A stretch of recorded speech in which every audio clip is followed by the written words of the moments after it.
সবুজ মানুষ। আমি যার কথা লিখতে যাচ্ছি তার সঙ্গে সবুজ মানুষের কোনো সম্পর্ক আছে কি না তা আমার সঠিক জানা নেই।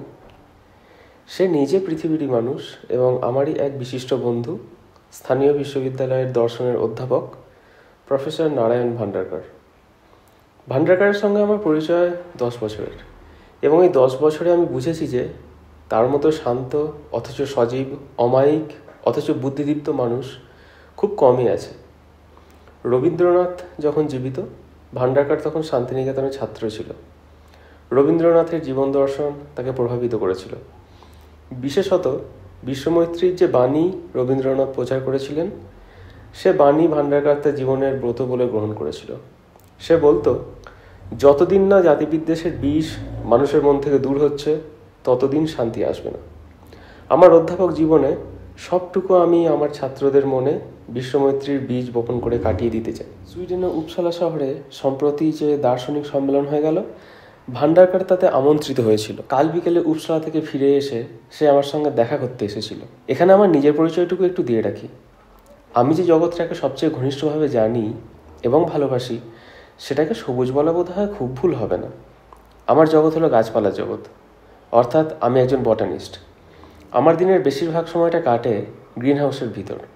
দুষ্প্রাপ্য ক্যাকটাস ও অর্কিডের যে সংগ্রহ আমার গ্রিন হাউসে রয়েছে, ভারতবর্ষে তেমন আর কারু কাছে আছে কিনা সন্দেহ। ভান্ডারকর যখন এলো, তখন আমি আমার গ্রিন হাউসেই আমার প্রিয় লোহার চেয়ারটিতে বসে টবে রাখা একটি এপিফাইলাম ক্যাকটাসের বিচিত্র গোলাপি ফুলের শোভা উপভোগ করছিলাম। বিকেলের রোদ কাচের ছাউনি ভেদ করে এসে গাছের পাতার উপর পড়েছে, আর তার ফলে সমস্ত গ্রিন হাউসের ভিতরটা স্নিগ্ধ সবুজ আভায় ছেয়ে গেছে। ভান্ডারকরকে দেখলাম সেই আলোতে। তাকে স্বাগত জানিয়ে বললাম, তোমাকে সবুজ রঙটা ভারী ভালো মানিয়েছে। সে যেন একটু চমকে উঠেই বলল, সবুজ রং? কোথায় সবুজ? আমি হেসে বললাম, তোমার সর্বাঙ্গে। তবে ওটা ক্ষণস্থায়ী, সূর্যের আলো যতক্ষণ আছে ততক্ষণ।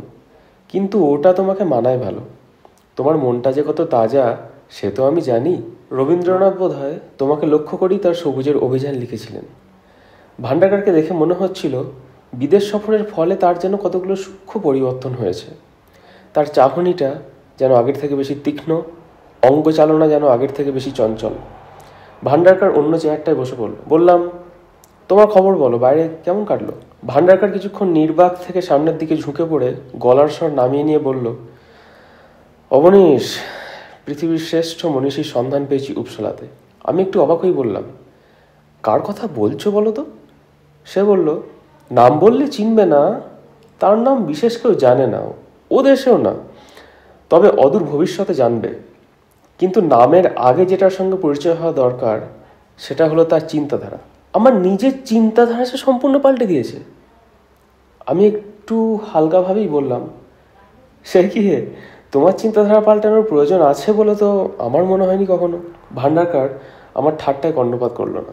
একটা হাতের উপর আর একটা হাত মুঠো করে রেখে আমার দিকে আরও ঝুঁকে পড়ে তার অস্বাভাবিক রকম পরিষ্কার বাংলা উচ্চারণে সে বলল, অবনীশ, মানুষে মানুষে, জাতিতে জাতিতে, সৌহার্দ্যে আর আমি বিশ্বাস করি না।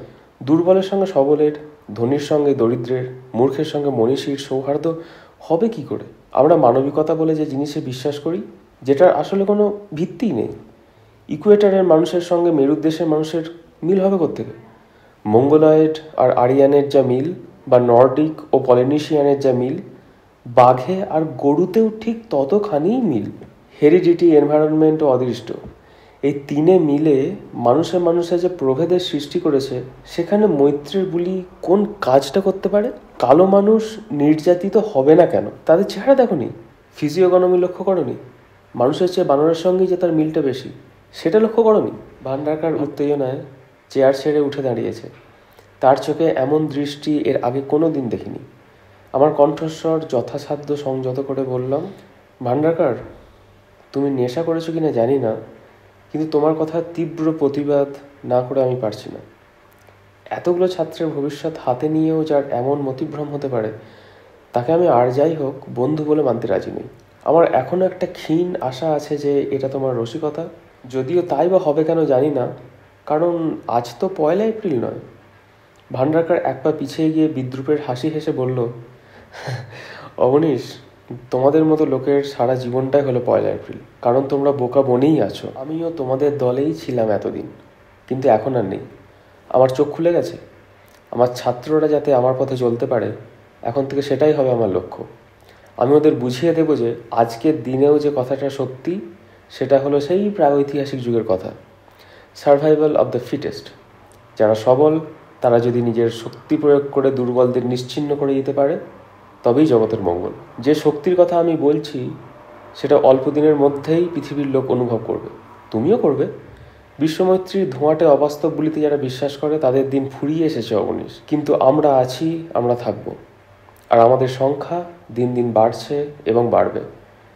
আমরাই হব পৃথিবীর একচ্ছত্র অধিপতি। আমি চললুম, গুড বাই। কথা শেষ করে উল্টো দিকে ঘুরে দৃপ্ত পদক্ষেপে গ্রিন হাউসের দরজার দিকে এগিয়ে যাবার সময় একটা সাধারণ ফণিমনসার গায়ে ভান্ডারকারের বাঁ হাতটা ঘষে গেল। একটা অস্ফুট আর্তনাদ করে ভান্ডারকার তার কোটের পকেট থেকে একটা রুমাল বার করে হাতের উপর চেপে ধরল। সঙ্গে সঙ্গে লক্ষ্য করলাম রুমালে রক্তের ছোপ লেগেছে। ভান্ডারকারও দেখল সে রক্ত। তারপর তার বিস্ফারিত দৃষ্টি আমার দিকে মুহূর্তের জন্য নিক্ষেপ করে সে ঝড়ের বেগে ঘর থেকে বেরিয়ে গেল। সে রক্তের কথা আমি কোনোদিনও ভুলব না, কারণ তার রং ছিল সবুজ। ভান্ডারকার চলে যাওয়ার পর আমি যে কতক্ষণ গ্রিন হাউসে বসেছিলাম আমি জানি না। কাল সারা রাত ঘুমোতে পারিনি। আজ সকালে আমার প্রিয় সবুজ ঘরে গিয়ে যে দৃশ্য দেখেছি, তারপর আমার আর বেঁচে থাকার কোনো সার্থকতা আছে বলে মনে হয় না। গিয়ে দেখি আমার গাছপালার একটিও আর বেঁচে নেই। শুধু তাই নয়, প্রাণের সঙ্গে সঙ্গে তাদের সবুজ রংটিও যেনকে শুষে নিয়েছে। যা রয়েছে সেটা পাংশুটে ভস্মের রং। সত্যজিৎ রায়ের লেখা এই গল্পটি প্রচারিত হয় আকাশবাণীর সাহিত্য বাসর অনুষ্ঠানে 1966 সালের 16 ফেব্রুয়ারি রাত 8টায়।